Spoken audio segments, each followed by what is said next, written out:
उम्मीद है दोस्तों आप सभी अपनी पढ़ाई अच्छे से कर रहे होंगे और आपकी तैयारी को और अच्छा करने के लिए मैं जो है रोज़ प्रैक्टिस सेट लाता हूं जिससे आपकी तैयारी और अच्छा हो सके। दोस्तों देखिए किसी भी एग्ज़ाम को जो है कि क्रैक करने के लिए जो है कि उसके लिए प्रैक्टिस करना जो है वो बहुत ही इम्पोर्टेंट है। और जो है कि उस एग्ज़ाम में जो भी प्रीवियस ईयर क्वेश्चन आए हैं उन सभी क्वेश्चन को जो है कि डिस्कस करना ज़रूरी होता है ताकि आपको पता चल सके कि किस पैटर्न में जो है कि एग्ज़ाम पूछा जा रहा है।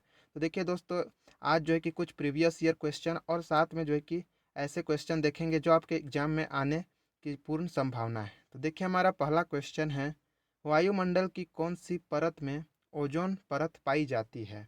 ठीक है, वायुमंडल में जो ओजोन परत होती है वो किस मंडल में पाई जाती है।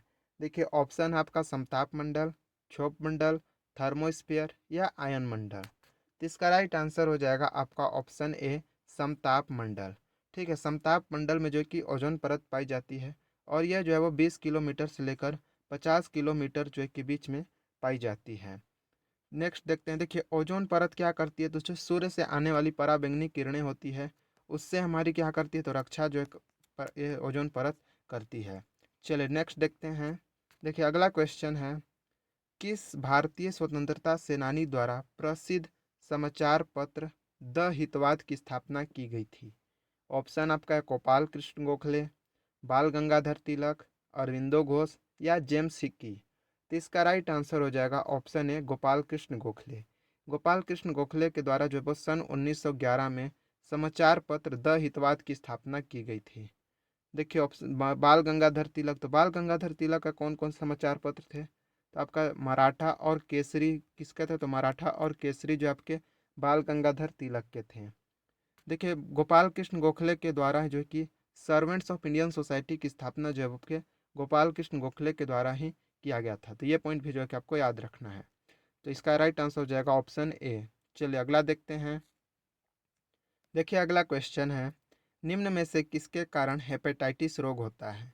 देखिए आपका CHSL में पूछा गया क्वेश्चन है कि हेपेटाइटिस रोग जो है वो किसके कारण होता है। विषाणु, जीवाणु, परजीवी या उपरोक्त सभी। तो इसका राइट आंसर हो जाएगा आपका ऑप्शन जो है कि ए, विषाणु। ठीक है, हेपेटाइटिस रोग जो आपके विषाणु के कारण होते हैं। देखिए विषाणु से होने वाले कुछ रोग हैं आपके चेचक, चिकन पॉक्स, रेबीज, पोलियो, ये सभी क्या है विषाणु से जो है कि होने वाले रोग हैं। देखिए रेबीज, तो देखिए भारत का पहला जो राज्य है वो रेबीज मुक्त राज्य कौन सा है, तो आपका गोवा है। ठीक है, इस प्रकार जो है कि आपको रिलेट करके पढ़ना है ताकि आप जो है कि अच्छे से याद हो सके। तो ठीक है, भारत का प्रथम रेबीज मुक्त राज्य कौन सा है, आपका गोवा है। ये पॉइंट भी जो है कि याद रखना है। देखिए जीवाणु से होने वाले रोग कौन कौन से हैं, तो हैजा हो गया, प्लेग हो गया, क्षय रोग हो गया, ये सभी जो है आपके जीवाणु से होने वाले रोग हैं। तो इसका राइट आंसर हो जाएगा आपका ऑप्शन ए, हेपेटाइटिस रोग जो आपके विषाणु से होता है।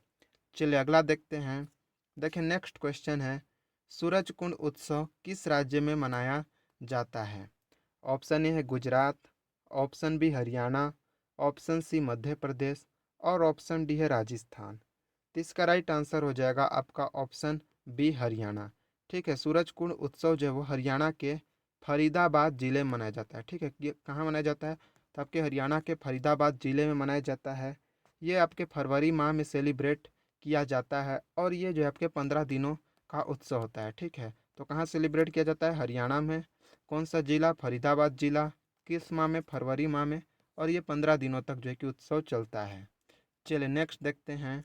देखिए अगला क्वेश्चन है, किसी पदार्थ की मात्रा को मापने के लिए निम्नलिखित में से कौन सी एसआई इकाई है। ठीक है, किसी पदार्थ की जो क्वांटिटी हमें मापना है, मेजरमेंट करना है, तो उसके लिए जो एसआई इकाई है वो कौन सा है, केल्विन, मोल, मीटर या कैंडेला। तो इसका राइट आंसर हो जाएगा आपका ऑप्शन बी, मोल।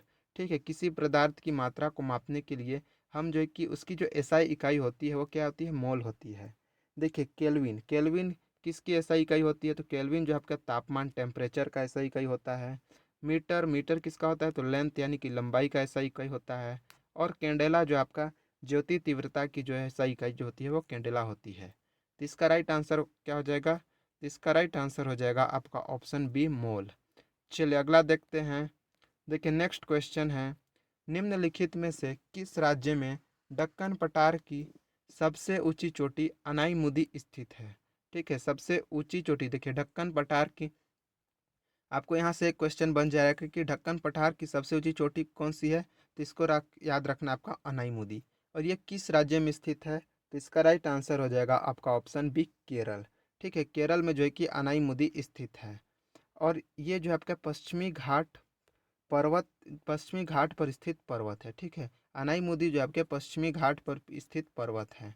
देखिए तमिलनाडु में कौन सी है, तो तमिलनाडु में जो आपका टोडा बेटा किसकी सबसे ऊंची चोटी है, तो टोडा बेटा जो आपके नीलगिरी की सबसे ऊंची चोटी जो आपके टोडा बेटा है। देखिए कर्नाटक में कौन सी है, तो मुलगिन, ठीक है, मुलिगन गिरी। ठीक है, मुलिगन गिरी जो आपके कर्नाटक में स्थित चोटी है। तो इसका राइट आंसर हो जाएगा आपका केरल। चलिए नेक्स्ट देखते हैं। देखिए अगला क्वेश्चन है, निम्न में से उत्तर प्रदेश के किस स्थान से भारत छोड़ो आंदोलन के दौरान समांतर सरकार की स्थापना हुई थी। ठीक है, भारत छोड़ो आंदोलन के दौरान समांतर सरकार की जो स्थापना है आपके उत्तर प्रदेश की कहाँ हुई थी, तो ये आपका हो जाएगा बलिया में हुई थी। देखिए भारत छोड़ो आंदोलन कब स्टार्ट हुआ था, तो 9 अगस्त 1900 जो है कि 42 को भारत छोड़ो आंदोलन हुआ था। और इसका जो नेतृत्व है वो महात्मा गांधी के द्वारा किया गया था।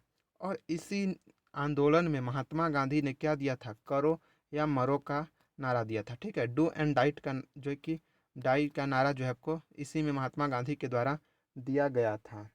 चलिए नेक्स्ट देखते हैं। देखिए अगला क्वेश्चन है, नेक्स्ट विटामिन शब्द किसके द्वारा दिया गया है। देखिए आपके CHSL 2021 में जो एक शायद पूछा गया क्वेश्चन है कि विटामिन शब्द किसके द्वारा दिया गया है।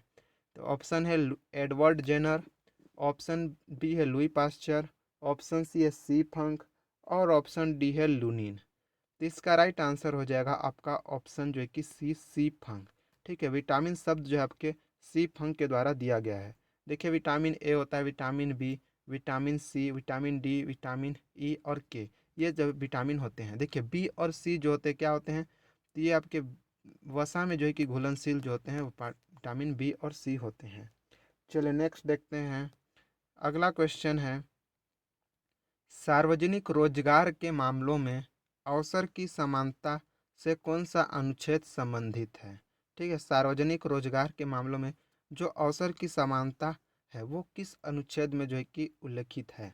ऑप्शन है आपका अनुच्छेद 14, ऑप्शन बी है अनुच्छेद 15, ऑप्शन सी है अनुच्छेद 16 और ऑप्शन डी है आपका अनुच्छेद 17। तो इसका राइट आंसर हो जाएगा आपका ऑप्शन सी अनुच्छेद 16। ठीक है, अवसर की समानता का जो उल्लेख है अनुच्छेद 16 में है। देखिए अनुच्छेद 14 में क्या है, तो समान, अनुच्छेद 14 में समान विधि के समक्ष समता जो है आपके अनुच्छेद 14 में है। अनुच्छेद 17 में क्या है, तो अस्पृश्यता का अंत जो अनुच्छेद आपका 17 में स्थित है। तो इसका राइट आंसर हो जाएगा आपका ऑप्शन 14, आपका ऑप्शन सी जो है आपका अनुच्छेद 16। चलिए अगला देखते हैं। देखिए नेक्स्ट क्वेश्चन है, लता मंगेशकर का हाल ही में निधन हो गया, इन्हें किस वर्ष दादा साहब फाल्के पुरस्कार से सम्मानित किया गया है।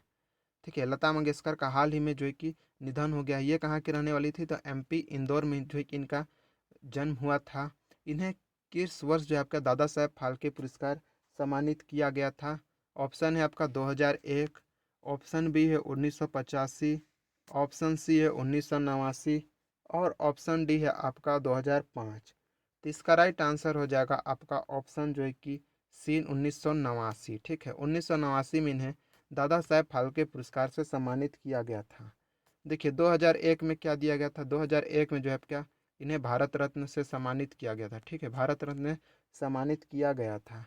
देखिए लता मंगेशकर को जो है कि क्या कहा जाता है, तो स्वर कोकिला जो है वो इन्हें कहा जाता है। और इनका जन्म जो है आपका इंदौर MP में हुआ है। चलिए अगला देखते हैं। अगला क्वेश्चन है, केंद्रीय बजट 2022 में निम्न में से किस योजना की घोषणा अगले चरण किस योजना की घोषणा के अगले चरण की घोषणा की गई है। ठीक है, जो केंद्रीय बजट 2022 था इसमें किस योजना की घोषणा उसके अगले चरण के लिए किया गया है। ऑप्शन ए है आपका make in India, option B है ease of doing business, option C है stand up India startup India और ऑप्शन डी है आपका आत्मनिर्भर भारत। तो इसका राइट आंसर हो जाएगा आपका option B ease of doing business. ठीक है, ईज ऑफ डूइंग बिजनेस की जो घोषणा है वो केंद्रीय बजट 2022 में वित्त मंत्री जो है आपका किसके द्वारा किया गया था, वित्त मंत्री कौन है, तो निर्मला सीतारमण के द्वारा जो है कि इसकी घोषणा की गई है। चलिए नेक्स्ट देखते हैं। देखिए हमारा अगला क्वेश्चन है, निम्न में से किसे विश्व खेल एथलीट ऑफ द ईयर 2021 से सम्मानित किया गया है। Option A Hardik Singh, option B Manpreet Singh, option C है PR श्रीजेश और ऑप्शन डी है इनमें से कोई नहीं। तो इसका राइट आंसर हो जाएगा आपका ऑप्शन सी PR श्रीजेश। ठीक है, PR श्रीजेश को जो है कि 2021 के लिए विश्व खेल एथलीट ऑफ द ईयर से सम्मानित किया गया है और ये विश्व खेल एथलीट ऑफ द ईयर से सम्मानित होने वाले सेकेंड भारतीय बन गए हैं। पहला कौन थे ये आपको कमेंट करके बताना है कि विश्व खेल एथलीट ऑफ द ईयर से सम्मानित होने वाले जो पहले भारतीय थे वो कौन है, आपके कमेंट करके बताना है। चलिए नेक्स्ट देखते हैं। देखिए हमारा ये नेक्स्ट क्वेश्चन है, बाबा साहेब अम्बेडकर अंतर्राष्ट्रीय हवाई अड्डा कहाँ स्थित है। Option A Latur, option B Pune, option C Nashik और ऑप्शन डी है आपका नागपुर। तो इसका राइट आंसर हो जाएगा आपका ऑप्शन डी नागपुर। ठीक है, बाबा साहब अम्बेडकर अंतर्राष्ट्रीय हवाई अड्डा जो आपके नागपुर में स्थित है। चलिए नेक्स्ट क्वेश्चन देखते हैं। देखिए हमारा अगला क्वेश्चन है, सत्यव्रत कादाइन का निम्नलिखित में से किस खेल से संबंधित है। ऑप्शन है hockey, option B kabaddi, option C football और ऑप्शन डी कुश्ती। तो इसका राइट आंसर हो जाएगा आपका ऑप्शन जो है कि डी कुश्ती। ठीक है, सत्यव्रत कादाइन का जो संबंध है वो किस खेल से संबंधित है। ये कहाँ के रहने वाले हैं, तो ये जो आपके हरियाणा के रहने वाले हैं और इन्होंने जो है कि 2019 में कौन सा पदक जीता था, तो 2019 में इन्होंने कांस्य पदक जो आपका जीता था। चलिए अगला देखते हैं। देखिए नेक्स्ट क्वेश्चन है, भारतीय संविधान का भाग 3 किससे संबंधित है। ऑप्शन है नागरिकता, ऑप्शन बी मौलिक कर्तव्य, ऑप्शन सी मौलिक अधिकार या ऑप्शन डी संघ की कार्यपालिका। तो इसका राइट आंसर हो जाएगा आपका ऑप्शन जो है कि सी मौलिक अधिकार। ठीक है, भारतीय संविधान का जो भाग 3 है वो आपके मौलिक अधिकार से संबंधित है जो कि अनुच्छेद 12 से लेकर 35 तक है। देखिए नागरिकता, तो नागरिकता किस में है, तो भाग 2 में जो है कि नागरिकता है जो कि अनुच्छेद 5 से लेकर 11 तक है। मौलिक कर्तव्य इसे जो है कि आपका 42वां संविधान संशोधन 1976 के द्वारा जोड़ा गया था और इसका उल्लेख किसमें है, तो संविधान के अनुच्छेद 51A में जो है कि मौलिक कर्तव्य का उल्लेख है। इसे स्वर्ण सिंह सरदार समिति की सिफारिश पर जो है कि मौलिक कर्तव्य को जोड़ा गया था। इसका उल्लेख किसमें है, तो अनुच्छेद 51A में है। चलिए नेक्स्ट देखते हैं। देखिए अगला क्वेश्चन है, चंद्रचूड़ घोष द्वारा लिखित the Bose the untold story of an inconvenient nationalist किसने लिखी है। ठीक है, किसके ऊपर जो है कि लिखी गई। देखिए क्वेश्चन ये रॉन्ग क्वेश्चन है, किसके ऊपर जो है वो लिखी गई है। तो देखिए क्वेश्चन से ही समझ आ रहा है पुस्तक से बोस किन के ऊपर लिखा गया होगा, तो इसका राइट आंसर हो जाएगा आपका सुभाष चंद्र बोस। ठीक है, सुभाष चंद्र बोस के द्वारा जो है वो किनके द्वारा लिखा गया है, तो चंद्रचूड़ घोष के द्वारा लिखा गया है। देखिए किसके द्वारा लिखा गया है ये जो क्वेश्चन जरूर पूछा जाता है, तो ये आपको याद रखना है कि चंद्रचूड़ घोष के द्वारा जो है वो ये पुस्तक लिखी गई है। चलिए नेक्स्ट देखते हैं। देखिए नेक्स्ट क्वेश्चन है, निम्नलिखित में से कौन सी मेजर ध्यानचंद की आत्मकथा है। ऑप्शन है straight from the heart, option B है गोल, ऑप्शन सी है the race of my life और ऑप्शन डी है a century is not enough.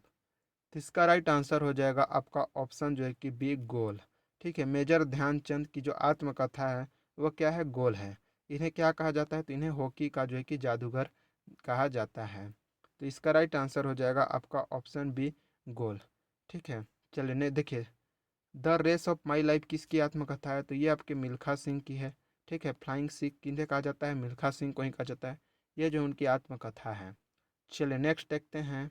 देखिए अगला क्वेश्चन है, जनवरी 2022 में अली खान इस्माइलोव को किस देश के प्रधानमंत्री के रूप में नामित किया गया है। ठीक है, अली खान इस्माइलोव को किस देश के प्रधानमंत्री नियुक्त किया गया है, तो इसका राइट आंसर हो जाएगा आपका ऑप्शन सी कजाकिस्तान। ठीक है, कजाकिस्तान के प्रधानमंत्री के रूप में किसने सब नामित किया गया है, देखिए यहाँ पे जो है कि नामित किया गया है, चुना गया नहीं, क्वेश्चन पूछा गया है, आपको नामित किया गया है पूछा गया है, तो इसका राइट आंसर हो जाएगा आपका ऑप्शन सी, कजाकिस्तान। देखिए कजाकिस्तान की राजधानी क्या है, तो नूर सुल्तान, जो आपके कजाकिस्तान की राजधानी नूर सुल्तान है। विश्व की सबसे बड़ी लॉकलैंड कंट्री जो आपके कौन सा है, तो ये भी कजाकिस्तान ही है। इसकी मुद्रा का नाम क्या है, तो टेंज। ठीक है, इसकी नई मुद्रा कौन सी है, टेंज जो है इसकी नई मुद्रा का नाम है। चलिए नेक्स्ट देखते हैं। देखिए नेक्स्ट क्वेश्चन है, किस वर्ष सती प्रथा का अंत हुआ था। ठीक है, ऑप्शन ए है 1918, ऑप्शन बी 1729, ऑप्शन सी 1829 और ऑप्शन डी है 1929। तो सती प्रथा का जो अंत है वो आपका ऑप्शन सी 1829 में जो है कि हुआ था। ठीक है, लॉर्ड विलियम बेंटिक के द्वारा जो है कि इसका अंत जो है सती प्रथा का अंत किया गया था। देखिए 1929 में ही एक और प्रथा हुई थी, ठगी प्रथा। ठगी प्रथा का अंत भी 1829 में ही हुआ था। और सती प्रथा का अंत आपके लॉर्ड विलियम बेंटिक के द्वारा राजा राम मोहन रॉय की सहायता से जो है कि किया गया था। चलिए नेक्स्ट क्वेश्चन देखते हैं। देखिए ये हमारा लास्ट क्वेश्चन है और इस क्वेश्चन का आंसर आपको कमेंट करके बताना है कि नीरज चोपड़ा निम्न में से किस राज्य से हैं और ये किस खेल से संबंध है इनका जो है, ये भी आपको बताना है। ठीक है, किस राज्य से हैं और इनका संबंध किस खेल से है, ये आपको कमेंट करके बताना है।